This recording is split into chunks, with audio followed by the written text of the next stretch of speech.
अस्सलाम वालेकुम एवरीवन, मैं हूं सना इदनान। आज हम आपको बताएंगे मोटरवे रेप केस के बाद दुनिया एहतजाज करती सड़कों पर निकल आई।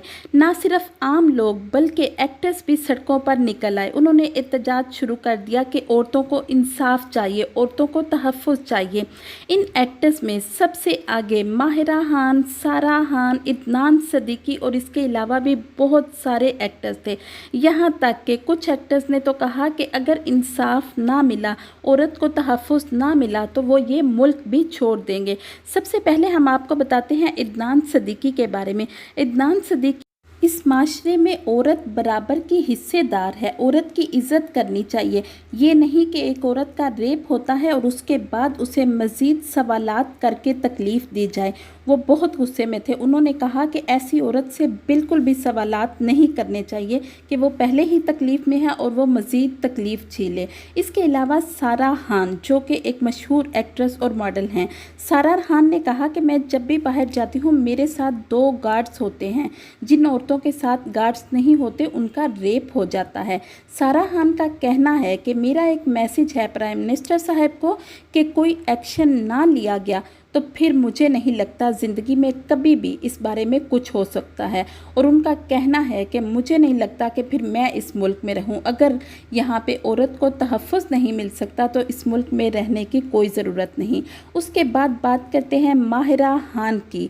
उनसे जब सवाल किया गया कि रेपिस्ट को फांसी दी जाए, आपको क्या लगता है, आपका क्या ख्याल है, तो माहिरा खान ने कहा कि मुझे नहीं पता, वो ला का मामला है। मैं ये कहती हूँ कि जो सज़ा दी जाए वो पूरी तरह दी जाए और औरत को तहफ़्फ़ुज़ दिया जाए ताकि औरत आज़ादाना अपनी ज़िंदगी गुजार सके। ज़रूरी नहीं कि उसके साथ एक मर्द का होना बहुत ही लाजमी करार दिया जाए कि उसके बगैर वो घर से बाहर नहीं निकल सकती। इसके अलावा भी बहुत सारे एक्टर्स ने मुख्तलिफ़ तरह के बैनर्स पकड़े हुए थे और वो एहतजाज कर रहे थे। बैनर्स पे मुख्तलिफ़ तरह की लाइनें लिखी थी, नीयत तुम्हारी, नज़रें तुम्हारी, गुनाह तुम्हारे, लेकिन गलती मेरी। यानी कि सब कुछ मर्द कर जाए, बाद में कहा जाए कि गलती औरत की है। जैसा कि ये मोटरवे पे जो रेप हुआ, इसके बाद भी कहा गया कि ये औरत अकेली निकली क्यों। किसी ने कहा जी ये औरत रात के टाइम क्यों निकली, इसके साथ महरम क्यों नहीं था।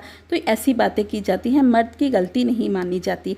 इसके अलावा किसी ने लिखा मेरे साथ जुल्म मेरी ही गलती, यानी कि जुल्म भी मेरे साथ हुआ और फिर गलती भी मेरी ही कहा गया। और एक और बैनर पे लिखा था तू बोलेगी मुंह खोलेगी तब ही तो ज़माना बदलेगा। अकेली औरत जिम्मेदारी होती है, मौका नहीं। यानी कि अकेली औरत को देख के बजाय इंसान ये कि उसके तहफ़्फ़ुज़ करे, तहफ़्फ़ुज़ के लिए कुछ करे और उसे मौका ना समझ ले कि उसके साथ खुद ही कुछ गलत कर दे। तो ऐसा कुछ नहीं होना चाहिए। तमाम एक्टर्स की यही डिमांड थी कि औरत को तहफ़्फ़ुज़ मिले, चाहे औरत अकेली घर से बाहर निकले, अकेली रहे, कुछ भी हो, उसे किसी किस्म का डर ना हो। उन्होंने कहा कि बहुत सारे एक्टर्स ने कहा कि जब तक औरत को तहफ़्फ़ुज़ नहीं मिलेगा ये मुल्क कभी भी कामयाब नहीं हो सकता। तो बहुत सारे एक्टर्स ने प्राइम मिनिस्टर साहब से इल्तिजा की कि कोई ऐसा लॉ बनाएं, कोई ऐसा लॉ होना चाहिए जिसमें मर्द जो हैं उनकी तरबियत हो। मतलब मर्दों को भी गलत कहा जाए, ये नहीं कि मर्द कुछ भी कर दें तो बस कोई सज़ा नहीं, ऐसा नहीं होना चाहिए। तो गाइस आप बताइए आपका क्या ख्याल है, क्या होना चाहिए, क्या मतलब इस मुल्क में क्या ऐसा निज़ाम होना चाहिए कि इस मुल्क के मर्द जो हैं वो सुधर जाएं। कमेंट बॉक्स में कमेंट करके ज़रूर बताइए। थैंक यू, अल्लाह हाफिज़।